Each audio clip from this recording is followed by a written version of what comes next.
literally, I mean, this is like our third show this week. And today's guest is undoubtedly a great way to finish the week off. Today's conversation is with my good friend, Joshua Lee, the dopamine dealer of LinkedIn. He's built 16 companies over the last 20 plus years. He's the author of the book, Balance is Bullshit. He loves to humanize marketing and branding to create relationships that you can turn them into opportunities. So Joshua, welcome to the show. What's up, Adam? Man, the energy that you bring, I am excited. I can only imagine how much fun we're about to have. Absolutely, brother. From your perspective, and I know that a lot of people have come before you work with them, obviously, you know, you'll assess where they're at and what they need to achieve. What have you found as some of the mistakes that they have, like maybe self-sabotaging habits or self-sabotaging mistakes that you have found common patterns with regards to what they should build how they should build a brand and maybe their ideology or the disconnect between the two? What's your thoughts on that? Being able to build a brand, the disconnect's kind of going through. I'll tell you, Adam, it's the biggest thing is I think people, how they market and how they go through, right? Over the years, we've had all these marketers, all these experts go through and they teach all these funnels and these patterns. And, you know, you've got to be able to message, you've got to be able to, you know, email your people 5 times a day. And, you know, the people that love you will stay on your list. People that hate you will get off. And I'm like, that's not building a relationship. That's just spamming people and, you know, hoping to get the one sale.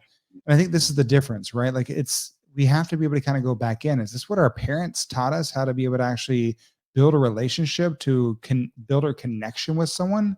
Because relationship is the next evolution of brand, right? Like your relationship to your audience, to your clients, to the world is how your brand is represented. And if you're not going to build a relationship where people can know, like, and trust you, right? If you're not going through to build advocates first and allow the byproduct to become clients, you're missing the game, right? Like, because I've done this. I went through and I built an entire career on monetization, and it was very shallow, hollow, and we made some money, but overall it was exhausting. My kids were born. I got them Facebook profiles. I wanted to make sure I secured their name. They don't have access to it, but so we're starting off this, even without people even knowing it, you're building your brand. So how are you showing up? Are you just the guy that talks at people all the time? Or are you actually the person that actually listens, hears, and cares, and actually is trying to provide value to this world? Let's take LinkedIn for an example, right? So LinkedIn, business, seen as a business professional platform, that kind of stuff.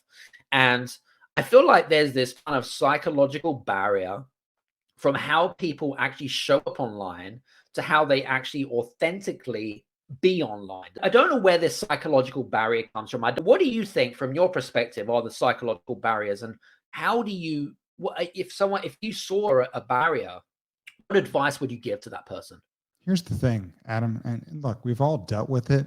I mean, we're conditioned for it in this social media driven world. And I've seen it from early on. I mean, I was kind of blessed and cursed to have one of my first original clients way back when be MySpace, right? So I've been playing this game for a while, and we see this all the time. It's our perception of other people's perception of who we are. We have no clue what someone else's perception is unless they share it. We make decisions as human beings based on some degree of love or hate. We do not make decisions being indifferent to something. If you are indifferent, you're not only wasting someone else's time, you're wasting your own. And that's one resource we don't get back. So if you're worried that someone's going to hate you, you're thinking of the wrong thing, because that's how they make decisions. And if you have haters, you're going to have people that love you. So what you're saying basically in a nutshell is it comes down to the creation of the judgments that, or the perceived evaluation from what we think of what others are thinking, but really there's no truth in it. It's kind of a thought process more than anything else around the whole kind of, not just around judgments, but also around ideology of who they should be at versus who they are type of thing. There's this kind of like conflict between the identity that they wish to perceive online to who they are kind of in real time. Does that make sense? We see this whole world and we look at, you know, oh, this person has so many followers or they get so many likes. And so they're what, you know, and our kids are seeing this every day and we're seeing this all the time. And so they're the authority. Man, I've seen a lot of people out there that have a whole bunch of followers, and guess what, Adam? You and I both know they bought those followers.